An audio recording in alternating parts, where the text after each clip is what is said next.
हिंदू धर्म से जुड़े पौराणिक इतिहास पर नजर डालें तो कई ऐसी कहानियां सुनने को मिल जाएंगी जिनसे अभी तक आमजन वाकिफ नहीं है।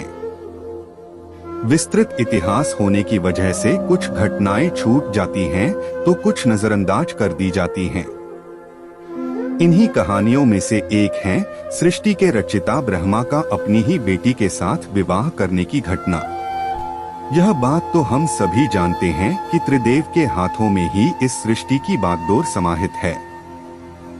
ब्रह्मा के पास सृष्टि की रचना का दायित्व है तो विष्णु के पास संरक्षण का, वहीं देवों के देव कहे जाने वाले महादेव शिव को विनाश का जिम्मा सौंपा गया है। इसी विनाश के बाद फिर से शुरू होता है सृजन का चक्र।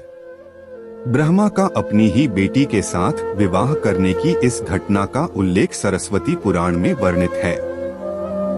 सरस्वती पुराण के अनुसार सृष्टि की रचना करते समय ब्रह्मा ने सीधे अपने वीर्य से सरस्वती को जन्म दिया था। इसलिए ऐसा कहा जाता है कि सरस्वती की कोई मां नहीं, केवल पिता ब्रह्मा थे। सरस्वती को विद्या की देवी कहा जाता है, लेकिन विद्या की यह देवी बेहद खूबसूरत और आकर्षक थीं कि स्वयं ब्रह्मा भी सरस्वती के आकर्षण से खुद को बचाकर नहीं रख पाए और उन्हें अपनी अर्धांगिनी बनाने पर विचार करने लगे। सरस्वती ने अपने पिता की इस मनोभावना को भांपकर उनसे बचने के लिए चारों दिशाओं में छिपने का प्रयत्न किया, लेकिन उनका हर प्रयत्न बेकार साबित हुआ। इसलिए विवश होकर उन्हें अपने पिता के साथ विवाह करना पड़ा। ब्रह्मा और सरस्वती करीब 100 वर्षों तक एक जंगल में पति पत्नी की तरह रहे। इन दोनों का एक पुत्र भी हुआ जिसका नाम रखा गया था स्वयंभू मनु। इसके उलट मत्स्य पुराण के अनुसार ब्रह्मा के 5 सिर थे।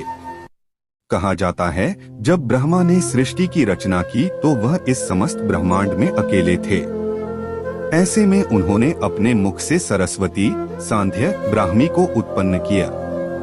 ब्रह्मा अपनी ही बनाई हुई रचना सरस्वती के प्रति आकर्षित होने लगे और लगातार उन पर अपनी दृष्टि डाले रखते थे।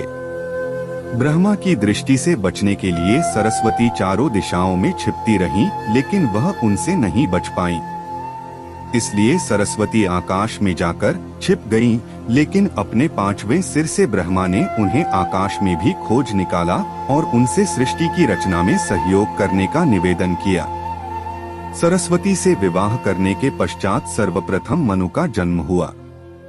ब्रह्मा और सरस्वती की यह संतान मनु को पृथ्वी पर जन्म लेने वाला पहला मानव कहा जाता है। इसके अलावा मनु को वेदों, सनातन धर्म और संस्कृत समेत समस्त भाषाओं का जनक भी कहा जाता है।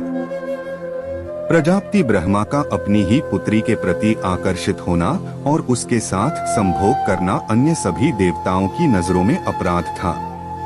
सभी ने मिलकर पापों का सर्वनाश करने वाले शिव से आग्रह किया कि ब्रह्मा ने अपनी पुत्री के लिए यौनाकांक्षाएं रखी, जो कि एक बड़ा पाप है। ब्रह्मा को उनके किए का फल मिलना ही चाहिए। क्रोध में आकर शिव ने उनके 5वें सिर को उनके धड़ से अलग कर दिया था।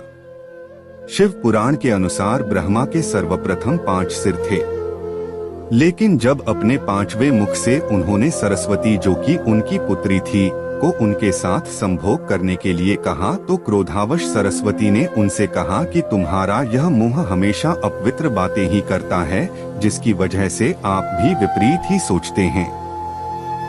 इसी घटना के बाद एक बार भगवान शिव अपनी अर्धांगिनी पार्वती को ढूंढते हुए ब्रह्मा के पास पहुँचे तो 5वें सिर को छोड़कर उनके अन्य सभी मुखों ने उनका अभिवादन किया, जबकि 5वें मुख ने अमंगल आवाजें निकालनी शुरू कर दी। इसी कारणवश क्रोध में आकर शिव ने ब्रह्मा के 5वें सिर को उनके धड़ से अलग कर दिया।